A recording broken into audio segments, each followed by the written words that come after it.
வணக்கம் நேயர்களே, ஆயுத எழுத்திற்கு உங்களை வரவேற்பது நான் கார்கே. லோக்கல்ல அரசியல்வாதிகள் சண்டை அப்படின்ற செய்திகளை பார்த்துருக்கோம். ஆனால் உலக தலைவர்கள் அடிச்சுக்கிட்டாங்க அப்படின்ற மாதிரி இன்று காலையிலிருந்து செய்திகளை பார்க்குறோம். அமெரிக்க அதிபர் டொனால்ட் ட்ரம்ப்பும் உக்ரைனுடைய அதிபர் ஜெலன்ஸ்கியும் பேச்சுவார்த்தையில் கிட்டத்தட்ட அது மோதலாகவே மாறினதை காலையிலேருந்து காட்சிகளில் பார்த்தோம். இதெல்லாம் தாண்டி ஒரு எச்சரிக்கையை கொடுக்குறார் அமெரிக்க அதிபர்.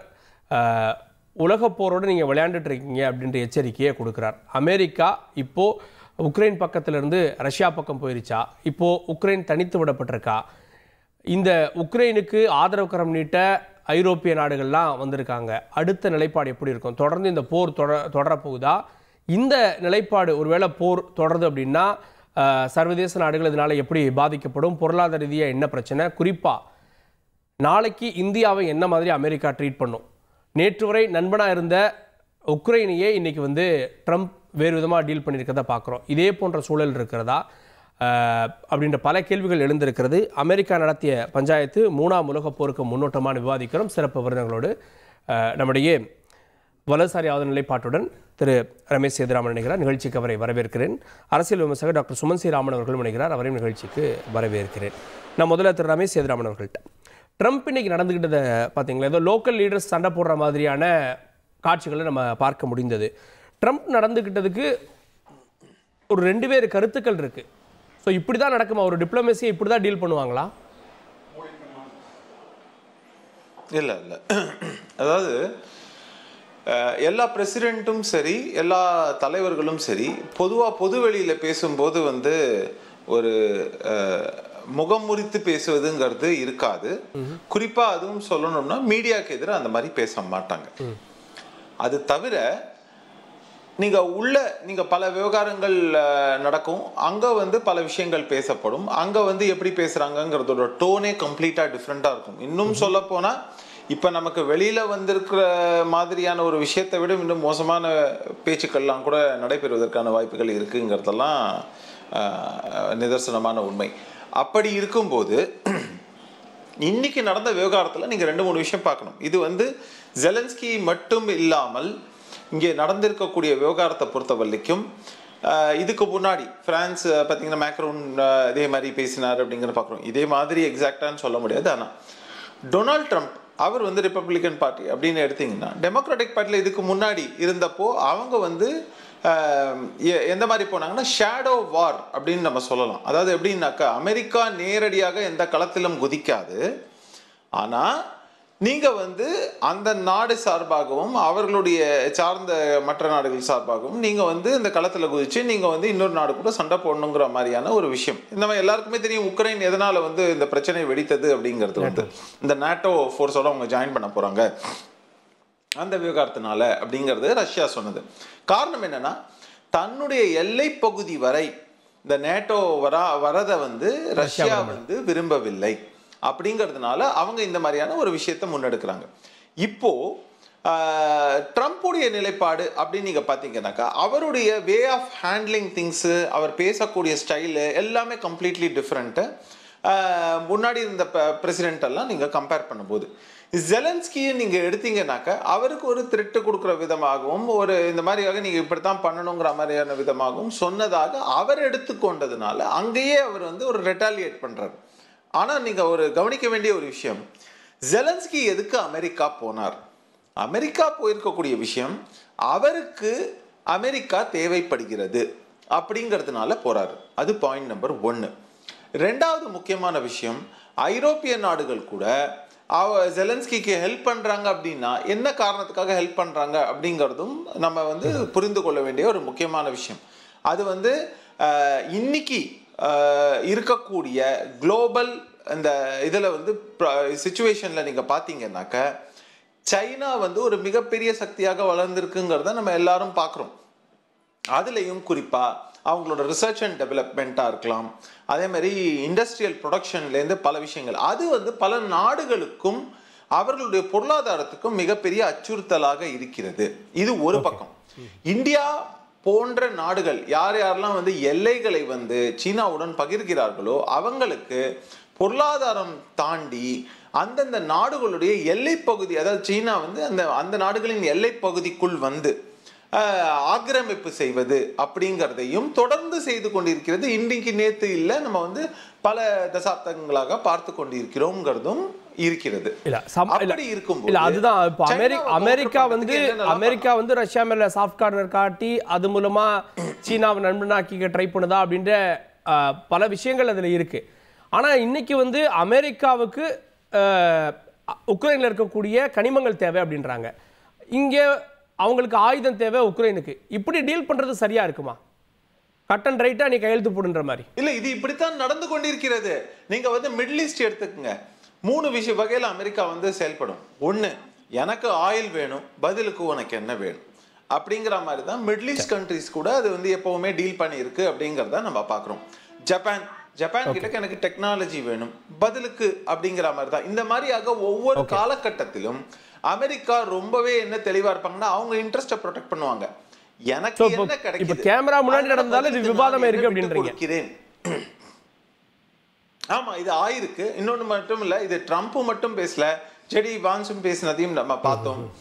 இதுல வந்து என்னன்னாக்க ஜெலன்ஸ்கி அவங்க நாட்டுல போய் இந்த மாதிரி பேசியது என்பதை அது பர்சனலா ட்ரம்ப் எப்படி எடுத்துக்கிறதுக்கான வாய்ப்பு இருக்கு, இல்ல அமெரிக்க மக்களே எடுத்துக்கிறதுக்கு வாய்ப்பு இருக்கு. எங்க நாட்டுக்குள்ளேயே வந்து எங்க கிட்டக்கே ஹெல்ப் கேட்டுட்டு அது ஒரு சேலஞ்சா நீ வந்து பண்றியாங்கிற மாதிரியான ஒரு சிச்சுவேஷன். ஆனா ஜெலன்ஸ்கி எப்படி எடுத்துக்கொள்றாருன்னா, இந்த நேரத்துல சமாதானமாக போனால் மக்கள் கிட்டக்க அந்த அதுக்கு எதிரான ஒரு நிலைப்பாடு எப்படி இருக்கும், அதுவும் ரஷ்யா வர்சஸ் உக்ரைன் சொல்லும் போது அது ஓகே. நான் திரும்ப வரேன் திரு ரமேஷ் சீதாராமன். தொடர்ந்து நம்முடைய அரசியல் விமர்சகர் டாக்டர் பொன்ராஜ் அவர்கள் இணைந்திருக்கார். வணக்கம் திரு பொன்ராஜ். நான் சுமந்த் பார்வை வாங்கிட்டு வந்துடுறேன். டாக்டர் சுமந்த், இனி உக்ரைன் போர் எப்படி இருக்கும்? அமெரிக்கா வெளிப்படையாகவே இப்படி ஒரு மோதல் மாதிரியான ஒரு சூழலை உக்ரைன் மேலே காட்டிருச்சு. வெளியில் காட்சிகள் எப்படி இருந்தாலும் இனி உதவி கிடைக்காது அப்படின்னு தானே இதனுடைய பொருள். அப்போது இனி உக்ரைன் போர் தீவிரமடைஞ்சா உலகத்தினுடைய நிலைமை என்ன? முதல்ல இதனுடைய பேக்ரவுண்டை நம்ம புரிஞ்சுக்கணும். நேற்று நடந்தது வந்து ரொம்ப ஒரு கேவலமான ஒரு நிகழ்வாகத்தான் நான் பார்க்குறேன். அதுவும் ஒரு அமெரிக்க ஜனாதிபதியும் துணை ஜனாதிபதியும் இந்த மாதிரி அவர்கள் நாட்டுக்கு வந்திருக்கிற ஒரு வெளிநாட்டினுடைய ஒரு தலைவரை இந்த மாதிரி பேசுறதுங்கிறது இது வரைக்கும் சரித்திரத்துல யாருமே பார்த்தது இல்லை. அதுவும் இதெல்லாம் பல முறை கடுமையான பேச்சுக்கள்லாம் நடக்கும், கேமரா இருக்காது, கேமரா பின் இந்த மாதிரி பேச்சுவார்த்தைகள் நடக்கும். அது பல முறை எல்லாரும் சொல்லி இருக்கிறாங்க. உலக தலைவர்களே பல முறை அவங்க பயோகிராஃபியில எழுதுவாங்க, 30 வருஷம் முன்னாடி இந்த மாதிரி சத்தம் போட்டாரு, அதெல்லாம் வரும். பட் இந்த மாதிரி ஒரு உலக மீடியாவுக்கு முன்பு இவ்வாறு பேசியது ஜெலன்ஸ்கி தப்பா எதுவுமே கேட்கல. அவர் என்ன சொன்னாரு, நாங்க 3-4 முறை புட்டினை நம்பி நாங்கள் ஏமாந்து இருக்கிறோம். அதை வந்து நீங்க இந்த வாட்டி நீங்க சொல்றீங்க ஒரு டீல், பீஸ் டீல் நெகோசியேட் பண்ணிக்கலாம் அப்படின்ட்டு. என்ன உத்தரவாதம் நீங்க கொடுப்பீங்க? இது அவர் திருப்பியும் அதை மீறினாக்க நீங்க என்ன பண்ணுவீங்க? இதை விட எப்படி நியாயமா அவனு கேட்க முடியும்? இப்போ அவர் என்ன சொல்றாரு, முதல்ல யுக்ரைன் செய்த தவறு 1994 யுக்ரைன் வந்து பழைய சோவியத் யூனியன்ல ஒரு அங்கம் வகித்த நாடு. அவர்களிடம் அணு ஆயுதங்கள் இருந்தது. 1994ஆம் ஆண்டு அமெரிக்கா, ரஷ்யா, யூகே, பிரான்ஸ் போய் ஒரு அஷூரன்ஸ் கொடுக்குறாங்க, நீங்க உங்கள் அணு ஆயுதத்தை ரஷ்யாவிடம் கொடுத்து விடுங்கள், நாங்கள் உங்களுடைய செக்யூரிட்டிக்கு நாங்கள் உத்தரவாதம் தருகிறோம். இதை ஏற்றுக்கொண்டு யுக்ரைன் தன்னுடைய இன்னைக்கு வந்து யுக்ரைன் ஒரு நியூக்ளியர் பவரா இருந்ததுன்னா இந்த நிலைமையே நடந்திருக்காது. ஆனால் இவர்களை நம்பி அவர்கள் மோசம் போனார்கள். அது அமெரிக்கா மட்டும், ரஷ்யா அப்போ வந்து புட்டின் கிடையாது, போரிஸ் எல்சின் இருந்தாரு. அவர்களை எல்லாம் நம்பி யுக்ரைன் தன் அணு ஆயுதங்களை ஒப்படைக்கிறார். 2014ஆம் ஆண்டு புட்டின் வந்து கிரிமியா என்கிற பகுதியில, யுக்ரைனுக்குள் இருக்கக்கூடிய பகுதியில அவர் ஆக்கிரமிப்பு செஞ்சு, அது ஆக்சுவலா அது ரஷ்யா தான், எங்களுக்கு தான் சொந்தம் அந்த இடம் அப்படிங்கிற மாதிரி படிப்படியாக அங்கு இடங்களை மெதுவாக எடுத்துக்கொள்கிறார். அப்போ யாரும் எதுவும் அவரை எதிர்க்கல, யுக்ரைன் மட்டும் போராடுறாங்க. 3 ஒப்பந்தங்கள், மின்ஸ்க் ஒப்பந்தங்கள் என்ற பெயரில் ஒப்பந்தங்கள் கையெழுத்தாகுது. சீஸ்ஃபயர், இது போர் நிறுத்தம், கைதிகள் பரிமாற்றம். 3 மாசம் கழிச்சு திருப்பி அது பிரேக் டவுன் ஆகி ரஷ்யா திருப்பியும் ஆக்கிரமிப்பு தொடங்கும். ஸோ இந்த பேக்ரவுண்ட்ல 2022 அந்த பகுதிகள் ஏற்கனவே ரஷ்யா 2014-15 எடுத்த அந்த பகுதிகளை ரஷ்யன் ப்ராவின்சஸா ரெகக்னைஸ் பண்ணிடுறாரு புட்டின். என்ன சொல்றாரு, அந்த டோனெட்ஸ்க்கும் லுஹான்ஸ்க்கும் இப்போ இனிமே அதுக்கு ஒரு அதிகாரம் கொடுத்து ஒரு ரெகக்னிஷன் கொடுத்துட்றாரு. கொடுத்த பிறகு ஸ்ட்ரெயிட்டாவே ஒரு ஃபுல் ஸ்கேல் இன்வேஷனை யுக்ரைன் மேல போர் தொடுக்கிறார். ஸோ இதுல யார் போரை தொடுத்தார் என்பதையே நீங்க கேள்வி கேட்கறதுங்கிறது ஒரு அது என்ன சொல்றதுன்னே தெரியல. ஏன்னா உலகம் முழுவதும் கண்ணால பார்த்திருக்காங்க ரஷ்யா யுக்ரைன் மீது போர் தொடுத்திருக்கிறது. அதை நீங்க அமெரிக்க ஜனாதிபதி ஏற்றுக்கொள்ள மாட்டேங்கிறார். ஜெலன்ஸ்கியே டிக்டேட்டர் இருக்கிறார். அவருடைய போல் ரேட்டிங்ஸ் என்னவா இருக்கு உங்களுக்கு தெரியுமா அப்படிங்கிறாரு. ஏன் எலெக்ஷன் நடத்தலன்னு கேக்குறாங்க வான்ஸ். ஏன்னா போர் நடந்து கொண்டிருக்கிற ஒரு நாட்டுல எப்படிங்க தேர்தல் நடத்த முடியும்? சோ இது ஒரு ஒரு அமெரிக்கா புட்டின் ட்ரம்ப் மீது ஏதோ ஒரு அழுத்தம் வைத்திருக்கிறார். அது என்னங்கிறது இது வரைக்கும் உலகத்துல யாருக்குமே ஒன்னும் உறுதியாக தெரியவில்லை. ஆனால் நேற்று ரஷ்யா பேச வேண்டிய விஷயங்களை எல்லாம் அமெரிக்கா பேசியது. ரஷ்யாவுக்கு பதிலா அமெரிக்கா என்ன சொல்லி இருக்கணும்? இப்போ பீஸ் டீல் அப்படிங்கிறாங்க இல்லையா? பீஸ் டீல்னா என்ன? ஒரு அமைதி பேச்சுவார்த்தை. நான் 2 விஷயங்களை விட்டு கொடுப்பேன், நீங்க 2 விஷயங்களை விட்டு கொடுப்பீங்க, அப்போ ஒரு சமரசத்துக்கு வருவோம். கரெக்டா? ஆனால் இங்க அமெரிக்கா என்ன சொல்கிறது? யுக்ரைன் இழந்த பகுதிகளை புட்டின் வைத்துக் கொள்ளட்டும், ரஷ்யா வைத்துக் கொள்ளட்டும். ஒன்று. இரண்டாவது, யுக்ரைன் நேட்டோவில் அங்கம் வகிக்காது என்ற உத்தரவாதம் கொடுக்கட்டும். ரைட்டா? இப்போ செக்யூரிட்டி கேரண்டியும் நாங்க கொடுக்க முடியாது அப்படின்னா அதுக்கு பேரு பீஸ் டீல் கிடையாது, அதுக்கு பேரு சரண்டர். நீங்கள் இழந்த நிலத்தை விட்டுடுங்க.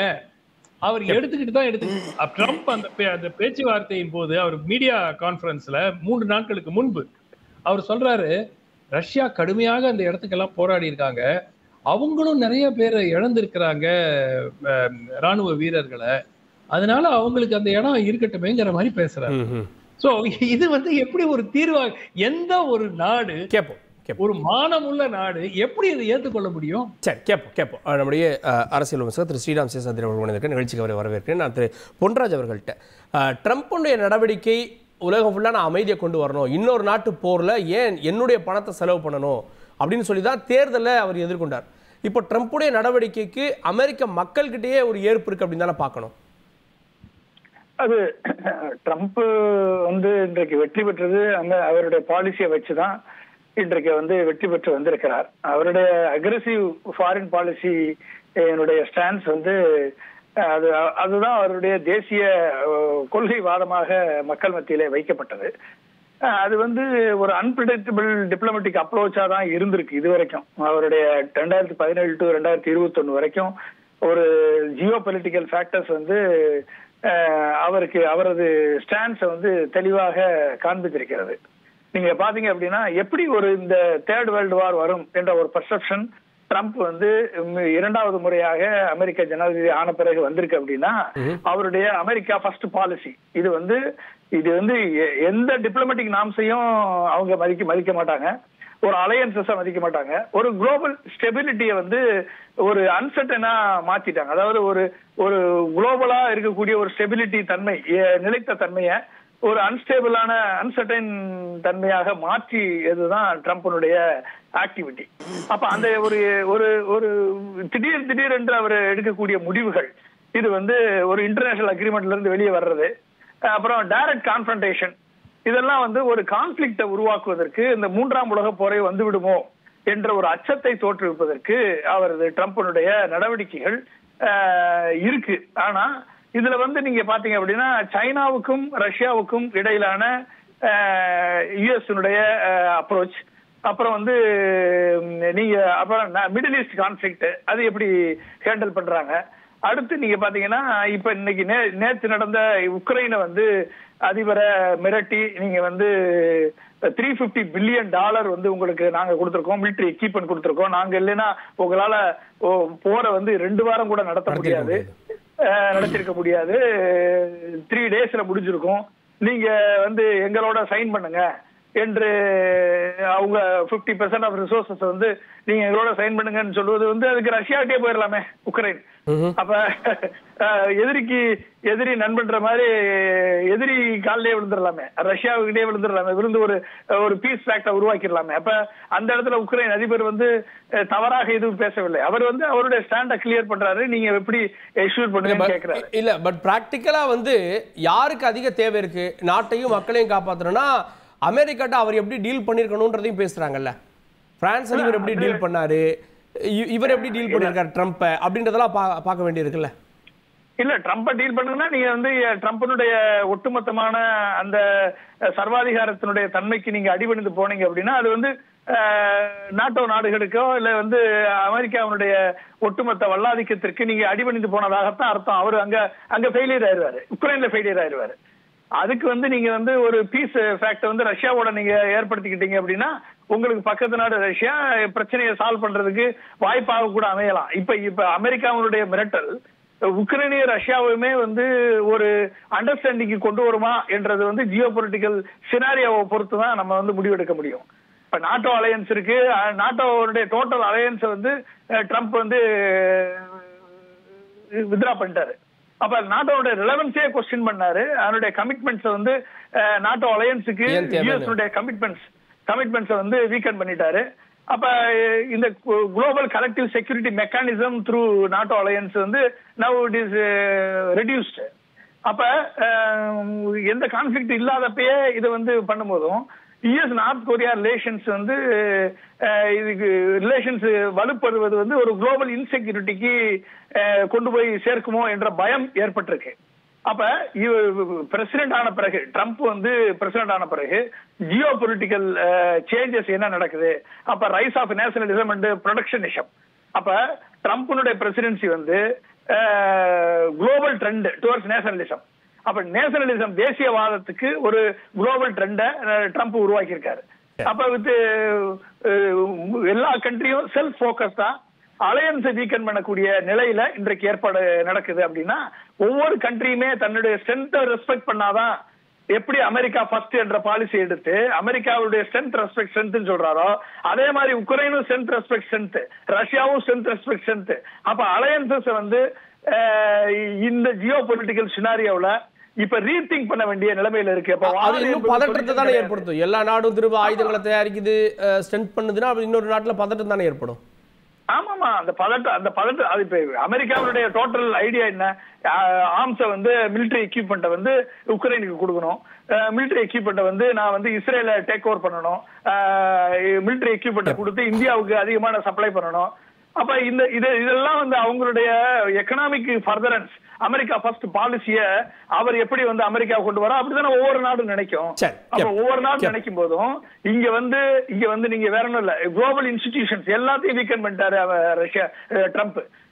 பாரிஸ் கிளைமேட் சேஞ்சில இருந்து வெளியே வந்தது, நியூக்ளியர் டீல் இருந்து வெளியே வந்தது, அப்புறம் US influence on global governance அதை ரெடியூஸ் பண்ணது, military trade conflict with India, US and சைனாவுடைய ட்ரேட் வாருக்கு இன்னைக்கு வித்துட்டது.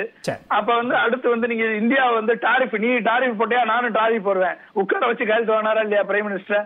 அதே மாதிரிதான் உக்ரைன் அதிபரையும் டீல் பண்றது. அவரை பொறுத்த வரைக்கும் சைனாவுடைய பிசினஸ், சைனாவுடைய ட்ரேடு, யுஎஸ் உடைய ட்ரேடு, யுஎஸ் உடைய பிசினஸ், யுஎஸ் வந்து சுப்ரமசி, இதுதான் வந்து அவர் வந்து மெயினா வந்து நடவடிக்கைகளை எடுத்துட்டு போறாரு. சரி, நான் திரு ஸ்ரீராம் சேஷாதிரிட்டேன்.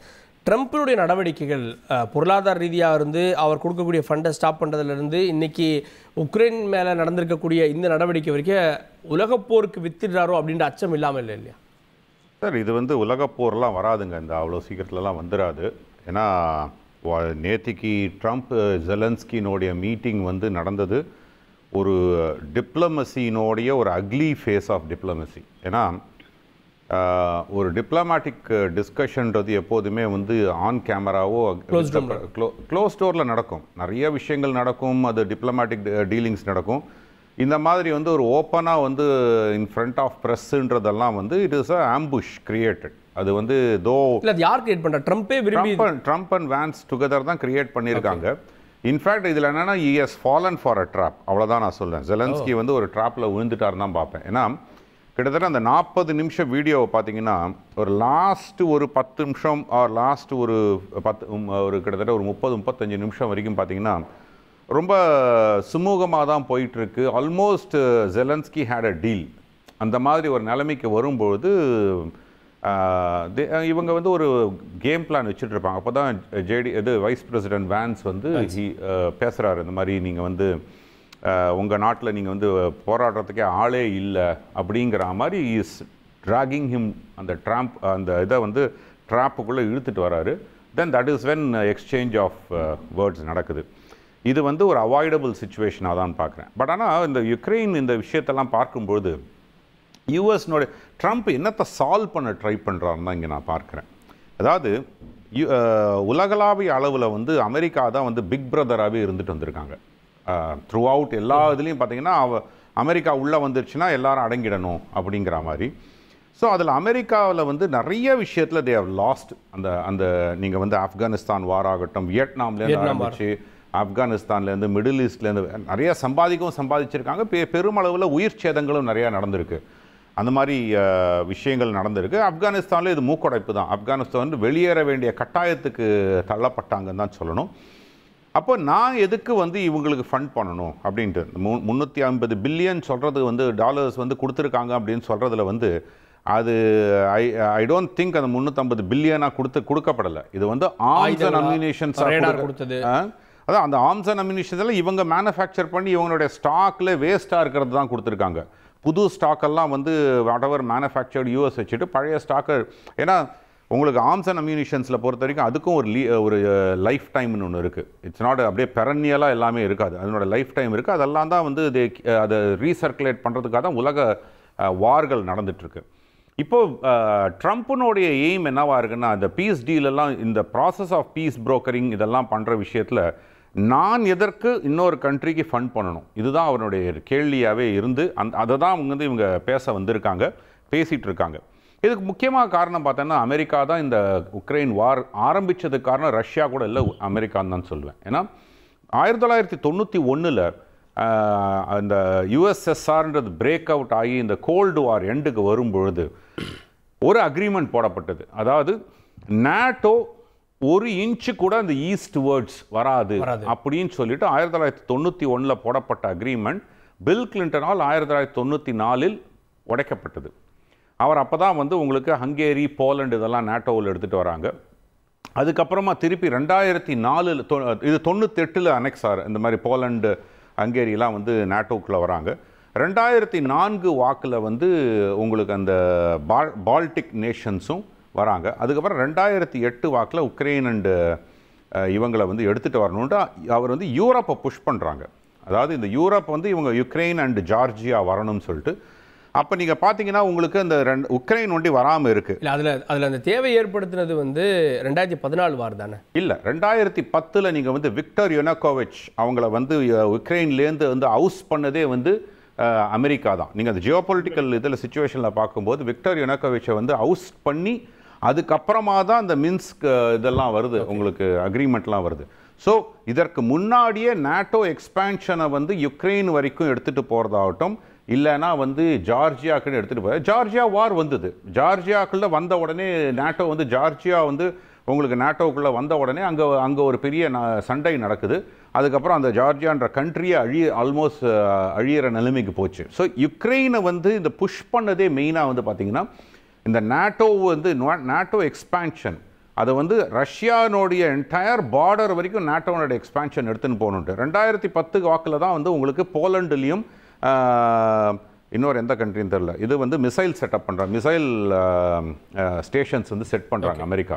ஸோ இது எல்லாமே வந்து ப்ரொவோகேஷன். ரஷ்யாவுக்கு கூட அவங்க அந்த 1991 கோல்டு வார்னுடைய எண்டை வந்து ப்ரொவோகேட் பண்ணுறது தான் வந்து அமெரிக்கா பண்ணிகிட்ருக்காங்க. ஸோ இதில் வந்து நீங்கள் வந்து புட்டினுடைய இன்டென்ஷன் வந்து ஏரியா அனெக்ஸ் பண்ணுறதுன்னு பார்த்தீங்கன்னா இல்லை.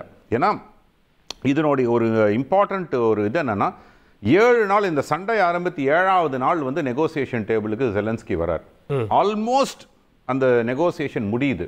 ஏன்னா புட்டினுடைய அந்த நேரத்தில் அவருடைய எய்ம் என்னன்னா யுக்ரைனை நெகோசியேஷன் டேபிளுக்கு கூட்டு வரணும், நாட்டோ உள்ள இருக்காங்க, ஆமாம் அந்த அஷூரன்ஸ் வாங்கணும்னு வந்து ஆல்மோஸ்ட் முடிஞ்சு போச்சு.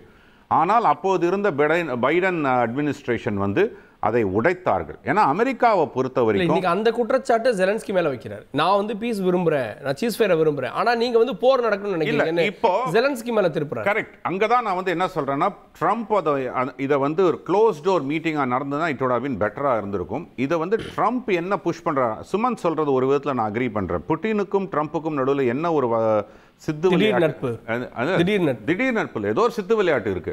அது என்னன்னு தான் இன்னும் வெளி உலகத்துக்கு தெரியாம இருக்குது. I agree with him on that. ஏன்னா இந்த விஷயத்தில் அமெரிக்கா தான் உக்ரைனை புஷ் பண்ணியிருக்காங்க. இந்த இடத்துக்கு, இந்த வாருக்கு வந்து புஷ் பண்ணதே வந்து அமெரிக்கா தான். ஏன்னா அந்த 7வது நாள் வந்து அந்த சண்டை ஆரம்பித்து 7வது நாள்ல உங்களுக்கு முடிஞ்சு போச்சு, ஆல்மோஸ்ட் நெகோசியேஷன் வந்தாச்சு.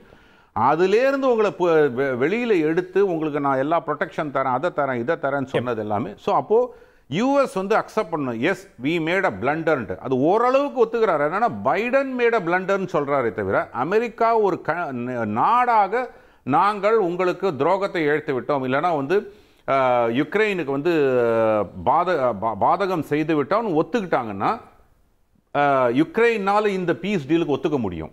ஏன்னா அங்க வந்து ஒரு கிவ் அண்ட் டேக்ல வரும்போது அதுல வந்து உக்ரைனை பலியாக்குறாங்க.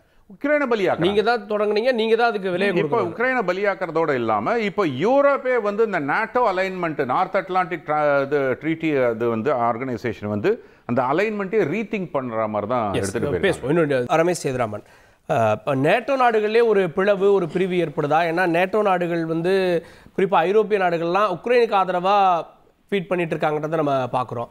ஸோ இப்போ அமெரிக்கா ரஷ்யாவோட, நேட்டோவில் இருக்கக்கூடிய மற்ற நாடுகள்லாம் உக்ரைனுடையா, அது இந்தியாவுக்கு என்ன மாதிரியான விளைவுகளை ஏற்படுத்தும்? இல்லை, நீங்கள் வந்து நேட்டோ நாடுகள்னு சொல்லக்கூடிய இந்த ஐரோப்பிய நாடுகள் கூட ஒரு இரட்டை நிலைப்பாடு எடுத்ததுங்கிறத நீங்கள் பார்க்கணும். ரஷ்யாவை எதிர்க்கிறோம்னு சொன்னாங்க, ஆனால் அவங்க கிட்ட இருந்து ஆயில் வாங்கினாங்கிறதையும் நம்ம பார்க்கணும். அதுவும் குறிப்பாக ஜெர்மனி வந்து 1/3 ஆஃப் த ஆயில் வந்து ரஷ்யா சைட்லேருந்து வாங்கியிருக்காங்க அப்படிங்கிறத நீங்கள் பார்க்க முடியும். அவங்கவுங்களுக்கு அவங்களுடைய பிஸ்னஸ், அவங்கவுங்களுடைய பொருளாதாரம் தான் முக்கியத்துவம் வாய்ந்ததுன்னு இருந்தது. அதனால தான் அவங்க நேரடியாக கன்ஃபரண்ட் பண்ணாமல் இங்கே வந்து யுக்ரைனை வந்து ஒரு பகடைக்காயாக பயன்படுத்தி கொண்டார்கள். இன்ஃபேக்ட் சைனாவை அதே மாதிரியான ஒரு செனாரியோ கிரியேட் பண்ணுறதுக்கு இந்தியாவை பகடைக்காயாக பயன்படுத்த முடியுமா அப்படிங்கிற ஒரு முயற்சியும் பெருமளவில் நடந்தது. உங்களுக்கு ஒரு சில உதாரணம் சொல்றேன். எல்லாரும் சொல்லுவாங்க இந்த மிலிட்டரி எய்டுங்கிறத வந்து பாகிஸ்தானுக்கு ஏன் ஃப்ரீயா கொடுக்குறாங்க அமெரிக்கா, இல்லைன்னா வந்து பிளேனு இந்த மாதிரியான விஷயங்கள்லாம் வந்து அமெரிக்கா ஏன் ஃப்ரீயா கொடுக்க, பாகிஸ்தான் கிட்ட பெருமளவில் பணம் இல்லை, இருந்தாலும் ஏன் கொடுக்குறாங்க அப்படின்னா அங்க ஒரு செக் அந்த மாதிரி பண்ணும்போது இந்தியா மேல ஒரு ப்ரெஷர் உருவாகுது. என்ன உருவாகுதுன்னாக்க நம்ம வந்து இம்மீடியட்டா அதே மிலிட்ரி ஸ்பெண்டை பண்ணி அந்த இதுக்கு வந்து நம்ம வந்து பொருட்களை வாங்க வேண்டிய ஒரு நிலைக்கு தரோம். இன்னும் சொல்ல போனா நம்ம இன்டைரக்டா சொல்லணும்னா பாகிஸ்தானோட ஃபிளைட்டுக்கும் சேர்த்து நம்ம இங்க பைசா கொடுக்குறோங்கிற மாதிரியான ஒரு நிலைமை தான் இருக்கும். ஸோ இந்த மாதிரியாக பல விஷயங்கள் வந்து பிஹைண்ட் த சீன் நடக்கும். இதே தான் வந்து தொடர்ந்து காலமாக அமெரிக்கா செய்து கொண்டிருந்தது. இந்த இதில் வந்து முன்னாடி பேசிய சகோதரர் ரொம்ப தெளிவாக சொன்னார், அதாவது ஓல்டு ஸ்டாக் வெப்பன்ஸ் என்ன பண்ணுறதுன்னே தெரியாது அப்படின்னாக்கா அதெல்லாம் கொடுத்து விட்டு பார்த்துக்கலாம்ங்கிற மாதிரி. இன்னொன்று, ரஷ்யா உக்ரைன் போருங்கிறது வந்து புதிதாக உருவாகிய எல்லா ஆயுதங்களையும் ஒரு டெஸ்ட் செய்கிற ஒரு களம் மாதிரியாக மாறியதுங்கிறதையும் நம்ம பார்க்குறோம். ஒரு உதாரணத்துக்கு சொல்லணும்னா சூசைடல் ட்ரோன்ஸ்னு சொல்லுவோம். அதாவது நேராக போய் அந்த ட்ரோன்ஸ் மூலமாக வச்சு இந்த கப்பல்களை தகர்க்கிறதோ, விமானங்களை நிறுத்தி வைக்கப்பட்டிருக்கிற விமானங்களை தகர்க்கிறது, இந்த மாதிரியாக பல விஷயங்களை நம்ம பார்த்தோம். அப்போது இப்போ இருக்கக்கூடிய எக்ஸிஸ்டிங் டிஃபென்ஸ் மெக்கானிசத்துக்கு எதிராக என்னென்னலாம் சிம்பிளா பண்ணிட்டு அதை அகெயின்ஸ்டா பண்ணிட்டு போயிட முடியுங்கிறதெல்லாமும் பல அது ஒரு இந்த டிஃபென்ஸ் மெக்கானிசத்தோட வீக்னஸையும் அது காமிச்சுது அப்படிங்கிறதையும் பார்க்குறோம். இப்போ ரஷ்யா வந்து நம்ம கொடுக்குற S-400 பத்தி பெருசா பேசுறோம், அவங்க S-500 வச்சிருக்காங்க. S-400ங்கிறது வந்து அவுடேட்டட் கணக்கு தான். அதை வந்து நமக்கு கொடுக்குற மாதிரி தான் அதுலயும் வந்து இருக்கிறதுல பாதி சைனாவோட நமக்கு அதுல ஒரு பெனிஃபிட் அப்படின்றது, சைனா பெரிய ரஷ்யா அதோட ஜூனியர் பார்ட்னரா, ரஷ்யா கிட்ட ஆயுதங்கள் வாங்காத அப்படின்ற அமெரிக்க நிர்பந்தம் குறையல, ரெண்டு பேரும் நமக்கு நண்பன் ஆயிட்டாங்க அப்படின்னா ரெண்டு பேர்ட்டே வாங்கிக்கலாம். இல்ல நீங்க ரெண்டு பேரும் நண்பன் ஆயிட்டாங்கன்னு நீங்க சொல்றீங்க, அது வந்து ரிவர்ஸ் ஆகிறதுக்கான வாய்ப்பும் இருக்குங்கிறத நான் சொல்றேன். நான் அலைன்மெண்ட் அப்படின்னு சொல்றது வேற, ரெண்டு பக்கமும் நான் கை குளிப்போம். இது எப்படின்னாக்க யாரு நம்மளை வச்சு விளையாட போறாங்க அப்படிங்கறத பாயிண்ட். ஒரு உதாரணத்துக்கு சொல்றேனே, போன டேர்ம்ல ரொம்ப க்ளோஸா மோடியுடன் ரொம்ப க்ளோஸா இருந்த ட்ரம்ப் இந்த டேர்ம்ல ஏன் வந்து கோல்ட் ஷோல்டர்ஸ் காட்டுறாருங்கிற ஒரு மிகப்பெரிய கேள்வி இருக்கு இல்லையா? மீட் பண்ணுறதுக்கே போய் மீட் பண்ணுறதுக்கான எவ்வளவு இது ப்ரெஷர் வந்து போடப்பட்டதுங்கிறதெல்லாம் நம்ம பார்க்குறோம். ஸோ நம்மளுடைய ஸ்ட்ரென்த்தை வச்சு நம்ம எப்பயுமே விளையாடுறதுங்கிற ஒரு விஷயம். நம்மளுடைய மிகப்பெரிய ஸ்ட்ரென்த் வந்து நம்மளுடைய பாப்புலேஷன். அது நம்மளுடைய வீக்னஸ் கிடையாது, அது நம்மளுடைய மிகப்பெரிய ஸ்ட்ரென்த்து. அமெரிக்கன் இதில் வந்து நீங்கள் என்ன வேணால் எடுத்துக்கங்க. அவங்களுடைய மெட்டா ஃபேஸ்புக்கிலேருந்து ஆரம்பித்து நீங்கள் வந்து அவங்க கூகுள் வரைக்கும் இருக்கக்கூடிய எல்லா டிஜிட்டல் விஷயங்களாக இருக்கலாம், மற்ற விஷயங்களாக இருக்கலாம், எல்லாத்துக்கும் கன்சியூமர் பேஸ் என்னன்னு பார்த்தீங்கன்னா இந்தியா. அது பாயிண்ட் நம்பர் 1. ரெண்டாவது விஷயம், இதே சைனாவை எடுத்துக்கொள்ளுங்க. அவங்க வந்து பைடுலேருந்து வெய்போலேருந்து ஆரம்பித்து இருக்கக்கூடிய எல்லா ஆல்டர்னேட்டிவ், இப்போ லேட்டஸ்ட்டாக வந்து நீங்கள் சொல்லக்கூடிய அது மூலமாக அவங்க எக்கானமி வெளியே போயிடக்கூடாதுன்னு நினைக்கிறேன். டீப் சீக்கு அவங்க ரொம்ப தெளிவாக இருக்காங்க. அவங்களுடைய எக்கானமி மட்டும் இல்லைங்க, தயவு செஞ்சு புரிஞ்சுக்குங்க, அவங்களுடைய நேஷனல் செக்யூரிட்டி, நேஷனல் இன்ட்ரெஸ்ட் இருக்கு. இங்கே நம்ம ஆரம்பிச்சதே இந்த ஆதார் டேட்டா பேஸ் ஆரம்பிச்சதே பார்த்தீங்கன்னாக்க சிஐஏயால் உருவாக்கப்பட்ட மங்கோடிபி அந்த டேட்டா பேஸை வச்சு தான் வந்து அதில் தான் வந்து நம்மளுடைய ஆதார் எல்லாம் கொண்டு போய் நம்ம வந்து ஸ்டோர் பண்ணோங்கிறதுலாம் இருக்குது. இதெல்லாம் ஒரு பெரிய கதை, நம்ம இன்னொரு நாளைக்கு பேசலாம். ஆனால் இப்படி இருக்கக்கூடிய நிலையில் நம்மளுடைய ரிசர்ச் அண்ட் டெவலப்மெண்ட்டோட ஃபண்டிங்கை பாருங்க. நம்மளுடைய இப்போ ஒரு உதாரணத்துக்கு சொல்லணும்னா, நீங்கள் வந்து இந்த போரிங், அதாவது இப்போ நீங்கள் இதுக்கெல்லாம் மெட்ரோக்காக டனல் தோன்றதுக்கெல்லாம் வச்சுருக்கோம் மிஷினரியை, அதை முதல்ல வாங்கினப்போ ஜெர்மனிலேருந்து வாங்கினாங்க. ஜெர்மனி சொன்னாங்க இவங்களால உருவாக்க முடியாதுன்னு. அவங்க வாங்கினது மட்டும் இல்லாமல் அதை ரிவர்ஸ் இன்ஜினியர் பண்ணி அவங்க வந்து அதை வந்து காஸ்ட்டில் வந்து பாதி கூட இல்லாத காஸ்ட் அளவுக்கு உருவாக்கி அவங்க வந்து அந்த ஜெர்மன் கம்பெனியே காலி பண்ணுற அளவுக்கு போயிட்டாங்க சைனா. அந்த அளவுக்கு அவங்க வந்து ஒரு சீரியஸான ஒரு டிமென்ஷன்ல போகும்போது இங்கே நம்மளது எப்படி இருக்குன்னாக்க எல்லா இண்டஸ்ட்ரீஸ்லயும் ஃபோக்கஸ் பண்ணாம, ரிசர்ச் அண்ட் டெவலப்மெண்ட்ல ஃபோக்கஸ் பண்ணாம, இந்த மாதிரியான விஷயங்கள்ல எதிலையுமே ஈடுபடாம முழுக்க நம்ம வந்து ஒரு கடிவாளம் கட்டின குதிரை மாதிரியே ஒரு பர்டிகுலர் டைரக்ஷன்ல தான் போகிறோங்கும் போது மேக் இன் இந்தியான்னு ஒரு பக்கம் சொல்றோம். ஆனா அதை வந்து அந்த தற்சார்புங்கிற விஷயத்துல எந்த அளவுக்கு சீரியஸா ஃபோக்கஸ் பண்ணிருக்கோங்கிறது இருக்கு. அதே மாதிரி நம்மளுடைய ஸ்டாண்டை வந்து ரொம்ப தெளிவா அமெரிக்கா போன்ற நாடுகளுக்கு கூட வைக்க வேண்டிய ஒரு சூழல் இருக்கு. நீங்க சொன்ன மாதிரி தான் எல்லா நாடுகள், சைனாவா இருக்கட்டும், ரஷ்யாவா இருக்கட்டும், இவங்க எல்லாம் ஒரு சில தங்களுடைய கைகளில் லகான்களை ஒரு சில தலைவர்கள் மேல வச்சிருக்காங்கிறது நிதர்சனமான உண்மை. அதை தான் நீங்க வந்து ட்ரம்ப் விஷயத்துல பாக்குறீங்க. இந்த முறை மட்டும் இல்ல, கடந்த முறையே கூட அவர் வந்து ரஷ்யாவுக்கு ஃபேவரபிளாகவும் சைனாவுக்கு ஃபேவரபிளாகவும் நடந்து கொண்டாருங்கிறத பாக்குறீங்க. இது மட்டும் இல்லாமல் இப்போ நீங்க ஒரு மிகப்பெரிய டெசிஷன் மேக்கர் டோஜி அப்படிங்கிற இதுக்கு வந்து பாத்தீங்கன்னாக்க எலான் மஸ்கோட அமெரிக்காவை தாண்டி கிகா ஃபேக்டரின்னு சொல்லக்கூடிய battery and Tesla car manufacturing unit எங்க இருக்குன்னு பாத்தீங்கன்னா சைனால இருக்கு. இந்த மாதிரியாக நம்ம சொல்லிக்கொண்டே போகலாம். ட்ரம்போட ப்ராப்பர்ட்டியில வந்து நிறைய சைனா இதுல வந்து அவர் பவர்ல இருந்தப்பையும் சரி, அந்த பீரியட்ல வந்து அதிகப்படியான ஸ்பெண்டிங் யார் பண்ணிருக்காங்கன்னு பாத்தீங்கன்னா சைனா பண்ணிருக்காங்க. இதே மாதிரி இந்தியாலையும் நடந்திருக்கு. என்னால பல உதாரணங்கள் சொல்ல முடியும். இன்வெஸ்ட்மெண்ட், சைனீஸோட இன்வெஸ்ட்மெண்ட் எல்லாம் நம்ம வந்து கொஞ்சம் டீப்பா போய் பார்த்தோம்னா அந்த மாதிரியான விஷயங்கள் இங்கேயும் நடந்திருக்குங்கிற ஒரு வருந்தத்தக்க விஷயங்கள் நடந்திருக்குங்கிறதையும் நம்ம மனசுல வச்சுக்கணும்.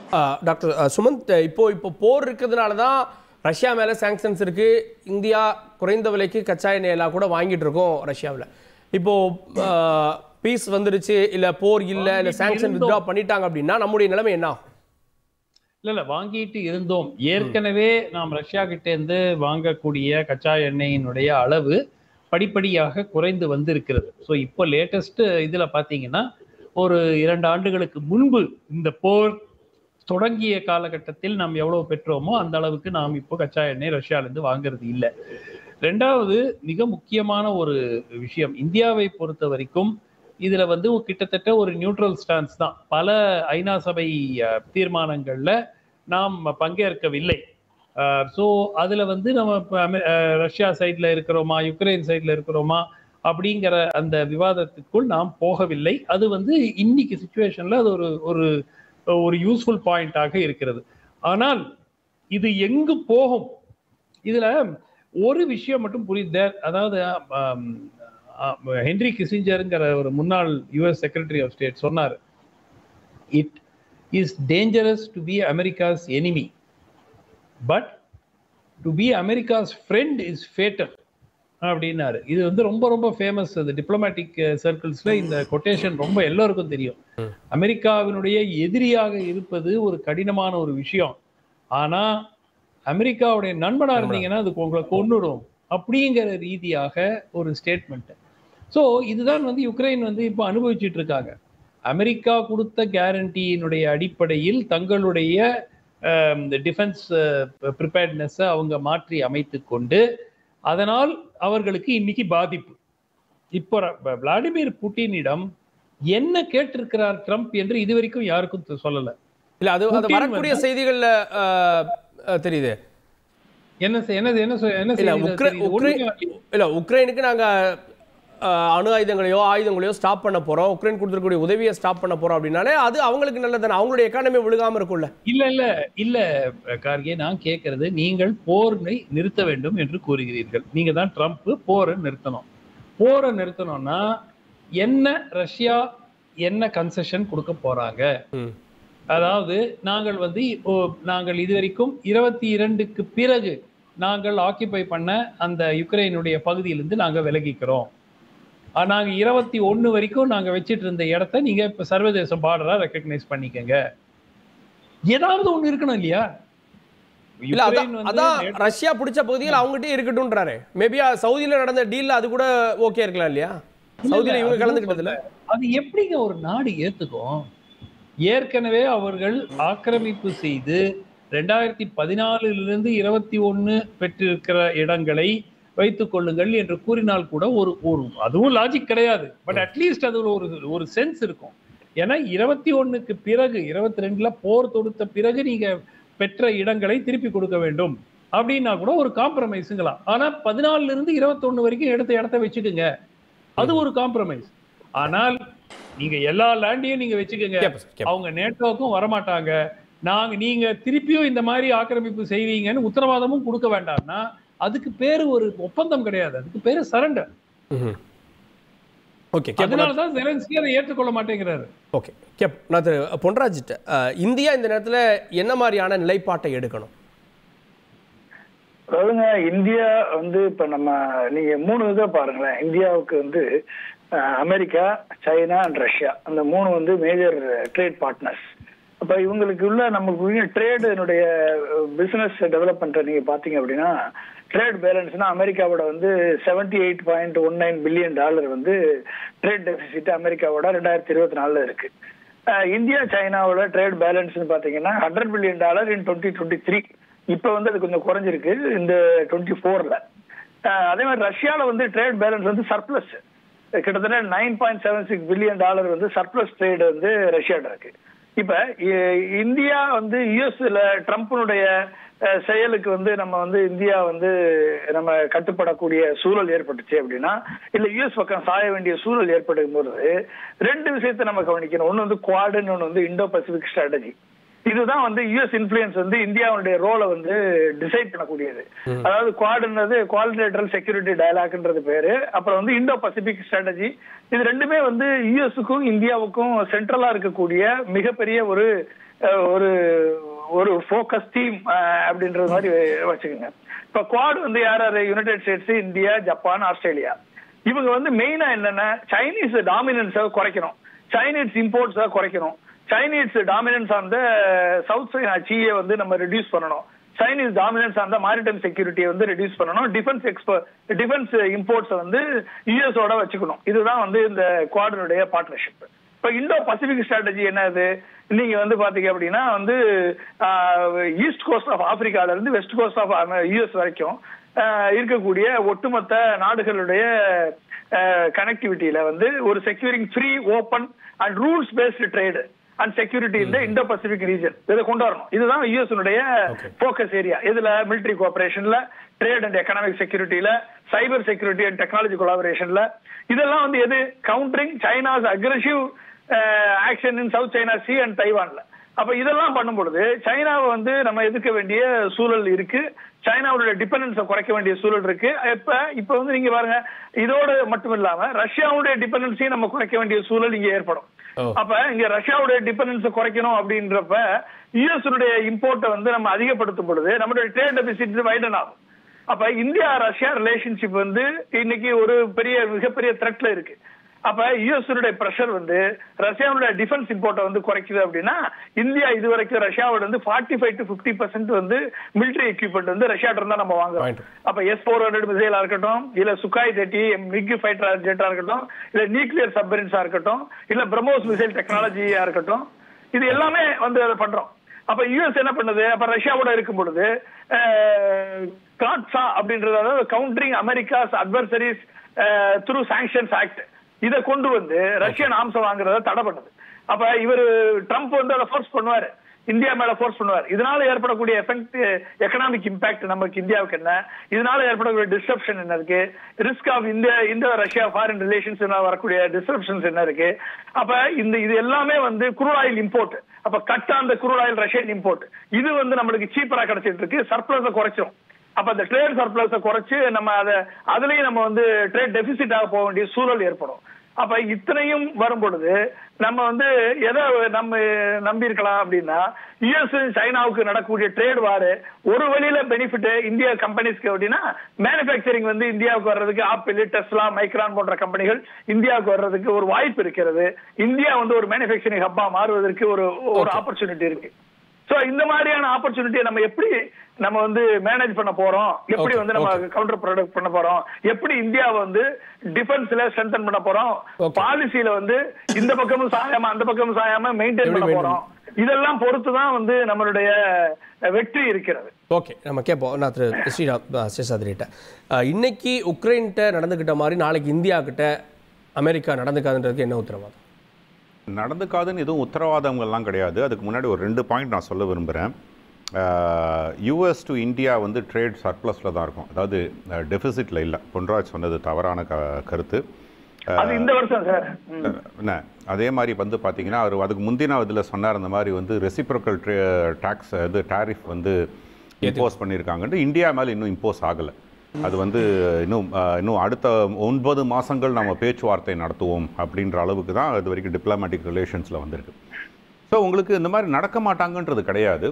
இது எப்படி ஒரு டிப்ளமேட்டிக் ரிலேஷனை பேலன்ஸ் பண்ணுறோன்றது தான். இந்தியா அது ரொம்ப சாதுரியமாக பண்ணியிருக்குன்னு தான் சொல்லுவேன். அட்லீஸ்ட் எஸ்பெஷலி கடந்த 10 ஆண்டுகளில் இதனுடைய இது வந்து நீங்கள் இஸ்ரேலுக்கும் நண்பன், மிடில் ஈஸ்ட்டுக்கும் நண்பன். இது எல்லாமே எங்கேருந்து வருதுன்னு பார்த்தீங்கன்னா, what is in it for me. இது வந்து 4 தலைவர்கள் அக்ராஸ் வேர்ல்டு பார்த்தீங்கன்னா அவங்க கண்ட்ரியை தான் ஃபஸ்ட்டு பிரதானமாக வச்சுருக்கிறதுண்டு. Putin Russia first, Xi Jinping China first, Modi India first, Trump US America first. இதுதான் இவங்களுடைய கொள்கையாகவே இருக்குது. ஸோ அப்போ நான் எது செய்தாலும் என்னுடைய நாட்டுக்கு பாதகம் இல்லாமல் இருக்கணும், எனக்கு அதில் என்ன லாபம் இருக்குது, இதுதான் பார்க்கக்கூடிய விஷயங்கள். ஸோ இது எல்லா நாடுமே செய்யறது நல்லதுன்னு தான் சொல்லுவேன் நான். அதாவது என்னுடைய நாட்டுக்கு எந்த ஒரு டிசிஷன்லையும் பாதகம் இருக்கக்கூடாது, அதே மாதிரி இதில் எனக்கு என்ன லாபம் இருக்குது, இது எல்லா நாடுகளும் பார்த்தால் ஓரளவுக்கு இந்த பீஸாக இருக்குன்றதான் பார்க்குறேன். இன்னொன்று, ஜெலன்ஸ்கி இந்த ஒரு பீஸ் அக்ரிமெண்ட்டுக்கு ஒத்துக்க முடியாத ஒரு காரணம் என்னென்னா, ரஷ்யா இப்போ 2022 அப்புறம் ஆக்கிரமித்த பகுதியில் தான் அவர்களுடைய 40% ரேர் மினரல்ஸ் இருக்குது.